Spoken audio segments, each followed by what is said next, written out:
मार्कू 5 जेजूचें कोश्टमोरण आनी पुनर्जिवंतपण. जेजूचे राड गुडमेल. चॅप्टर 14. 2 दिसांनी पास्कांचो आनी फूग नासलोल्या उंड्यांचो उत्सव जावचो आसलो आनी मुखेल याज्ञीक आनी धर्मशास्त्री जेजूक कसो मसलोतीन दवरचो आनी जिवेशी मारचो ते सोदताले. तर ते म्हणत, हे परबेच्या दिसा नाका, लोकांची उचांबोलाय बी जावंक खरी. बेतानियेंत जेजूची माखणी. जेजू बेतानियेंत सिमांव कोडकाराच्या घरांत जेवणाक बसलोलो आसतना एक बायल उंच मोलाचें ओसोळ जोटा मानशेचें परमळीत तेल एका चंद्रकांती आयदनांत घेवन आयली आनी आयदन फोडून तिणें तें तेल ताच्या माथ्यार ओतलें. थंय आसलोल्या कांय जाणांनी आपणा मदें तिडून म्हणलें, कित्याक म्हूण ह्या तेलाचो इबाड, तर असलें तेल 300 वयर दिनारांक विकूंक आनी दुडू गरिबांक दिवंक जातें. आनी तिका ते भेश्टायताले. पूण जेजून म्हणलें, सोडात तिका तुमी कित्याक त्रास दितात. तिणें म्हजे सरी एक बरी कोन्नी केली. गरीब लोक तुमचे मदें सदांकाल आसाच आनी तुमकां जाय तेन्ना तुमच्यान तांकां बरें करूं जाता. पूण हांव सदांच तुमच्या सांगाता आसचो ना. तिचे कडेन घडटालें तें तिणें केलें. आदीं फुडें म्हजी कूड तिणें निकिपिनेक माखली. खरेंच तुमकां सांगता, आख्ख्या संवसाराक हें शुभ वर्तमान परगट जायत तितल्याय सुवातांर जें इणें केलां तेंय तिच्या उगडासाक परगट जातलें. जेजूचो घात घेवंक जुडास कबूल जाता.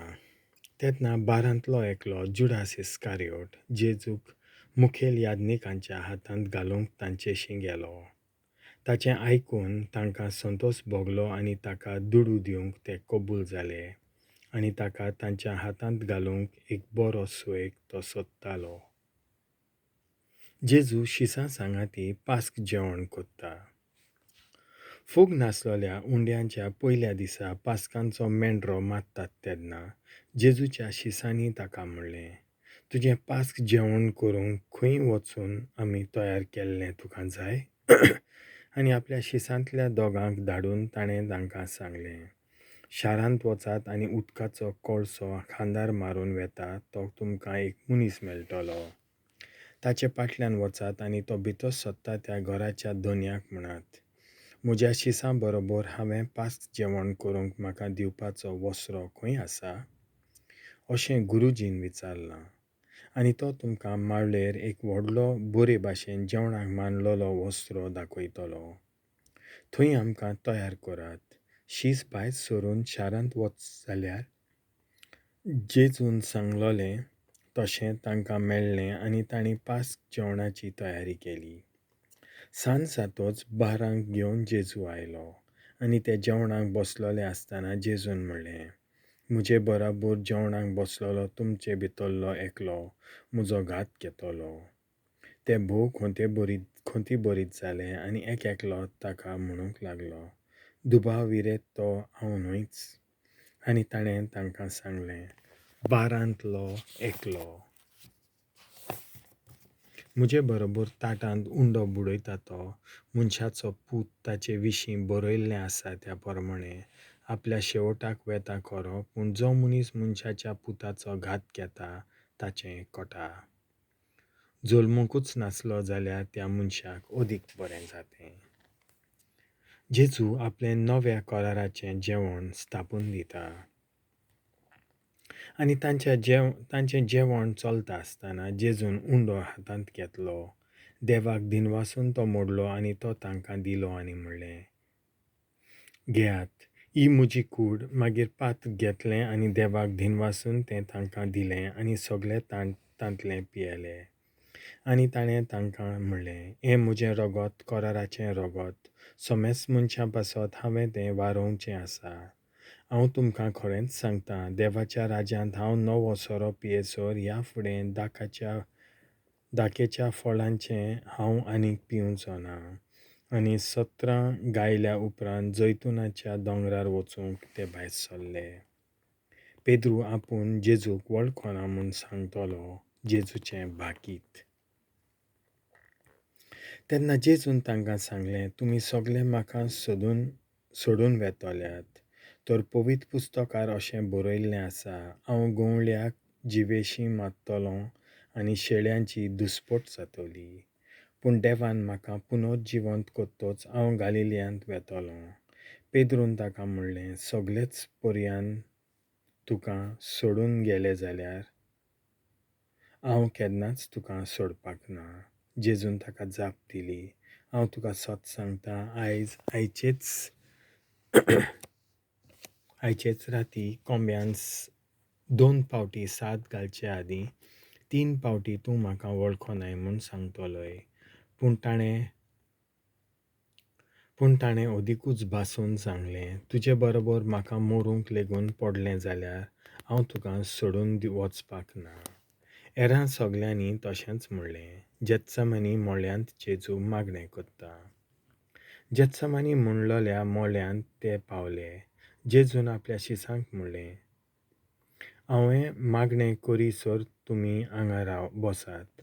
आनी पेद्रूक, जाकोबाक आनी जुआंवाक आपणा बरोबर व्हरून तो थरथरूंक आनी मिडमिडूंक लागलो.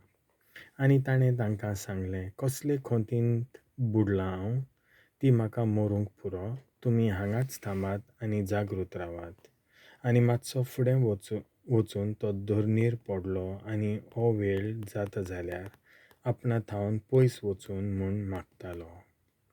ताणें म्हणलें, बापा म्हज्या, तुज्यान कितेंय करूंक जाता हें पात्र म्हजे थावन पयस काड. तरी पूण म्हाका जाय तशें न्हय, तुका जाय तशें जावं दी. आनी परतून येयत जाल्यार ते ताका न्हिदलोले मेळ्ळे. तेन्ना ताणें पेद्रूक म्हणलें, सिमांव, तूं न्हिदलाय? 1 तास भर तुज्यान जागो रावूंक जालें ना न्हू? तुमी ताळणेंत पडना जावंक जागे रावात आनी मागणें करात. ओतमो राजी आसा खरो, पूण कूड असोक्त. आनी नव्यान वचून 3च उतरां म्हणून ताणें मागणें केलें. परत येवन ते ताका न्हिदलोले मेळ्ळे. तांचे दोळे जेबेन जोड जाल्ले आनी ताका कशी जाप दिवची ती ते नकलो आसले. आनी ताणें तिसरे फावट येवन तांकां म्हणलें, अजून न्हिदून आसात तुमी? अजून विसव घेतात? पुरो आतां, वेळ पावलो. पळयात, मनशाच्या पुताक पातक्यांच्या हातांत घालचो जालो. उठात, चलया आनी आमी. म्हाका पराधीन कोचचो आसा तो लागीं पावलो. जेजूक धोत्तात.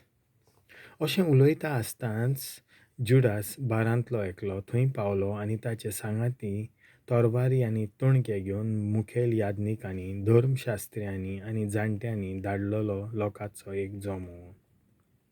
ताका पराधीन कोत्तोल्यान तांकां अशें म्हणून खुणा दिल्ली, हांव उमो घेतलों पळय तोच तो.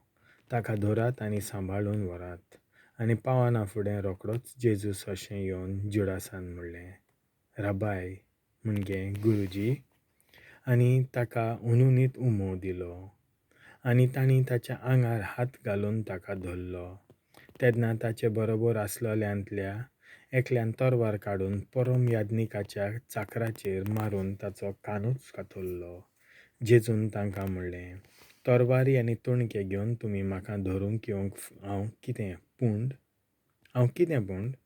दिसपटो देव मंदिरांत शिकोवन दिवन तुमचे मोदें हांव आसलों तेन्ना तुमी म्हाका धरलो ना? पूण पवित्र पुस्तकाचीं उतरां पाळून येवंक जाय. त्या वेळार सगळे शीस ताका सांडून पळून गेले. कोण एक तरणाटो आपलें आंग फकत एके ओलीन पांगरून ताचे फाटल्यान वेतालो. तांणी ताका धरलो, पूण तांच्या हातांत ओळ सोडून दिवन तो विंगलोच पळून गेलो. जेजू धर्मसभे मुखार.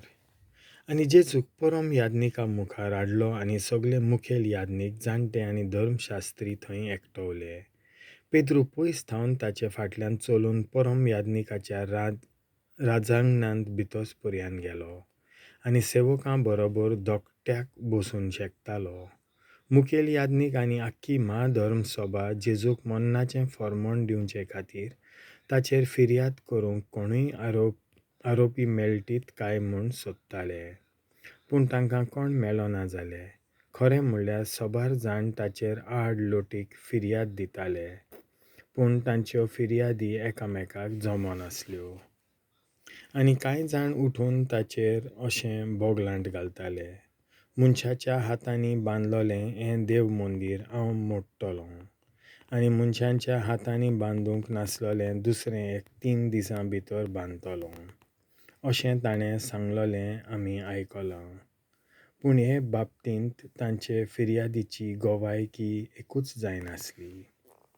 आनी परम याज्ञिकान मदेकात उबो रावन जेजू कडेन अशें विचारलें, कांयच जाप दिनाय? हे तुजेर आड ही फिर्याद दितात तें कितें? जेजू ओगोच रावलो आनी ताणें जाप काडली ना. नव्यान परम याज्ञिकान ताचे लागीं अशें विचारलें, क्रिस्त तूं? आमी वाखाणटाव त्या देवाचो पूत तूं? जेजून ताका सांगलें, ओय हांव तो.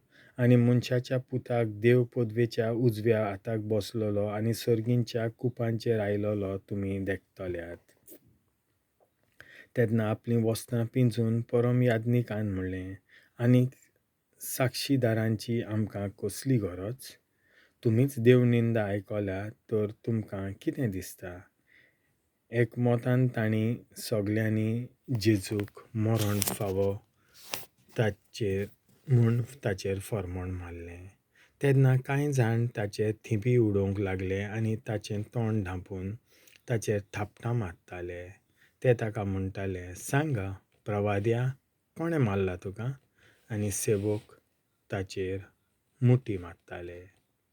पेद्रू जेजूक वळखना. पेद्रू सकला राजांगणांत आसतना परम याज्ञिकाची कोण एकली चाकोर्ण आयली आनी धोकट्याक बसलोल्या पेद्रूक देखना फुडें ताका बरो करून पळयोवन तिणें म्हणलें, तूंय नाजरेतकार जेजू बरोबर आसतालोय. पूण ना म्हणून ताणें सांगलें, तूं कितें म्हणटाय तें हांव नकलों. हांव तें समजोय ना. आनी थंयचो कोट सरून तो फुडल्या आंगणांत भायर सरून गेलो. तेन्ना कोंब्यान साद घालो. ताका नव्यान पळयोवन ती चाकोर्ण थंय भोंवती आसलोल्यांक म्हणूंक लागली, हो त्या मनशांतलोच.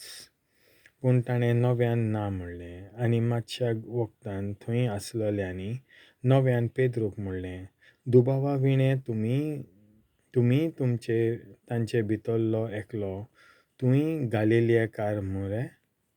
पूण तो आपणाचेर शिराप घालूंक आनी सोपूत घेवंक म्हणूंक लागलो, तुमी सांगतात त्या मनशाक हांव वळखोच ना. तेन्ना रोखडोच कोंब्यान दुसरे फावट साद घालो आनी जेजून सांगलोल्या त्या उतराचो पेद्रूक उगडास आयलो. कोंब्यान 2 फावटी साद घालचे आदीं 3 फावटी तूं म्हाका वळखोनाय म्हूण सांगतलोय. आनी तो दुखांनी रडूंक लागलो. देवाचें उतर हें.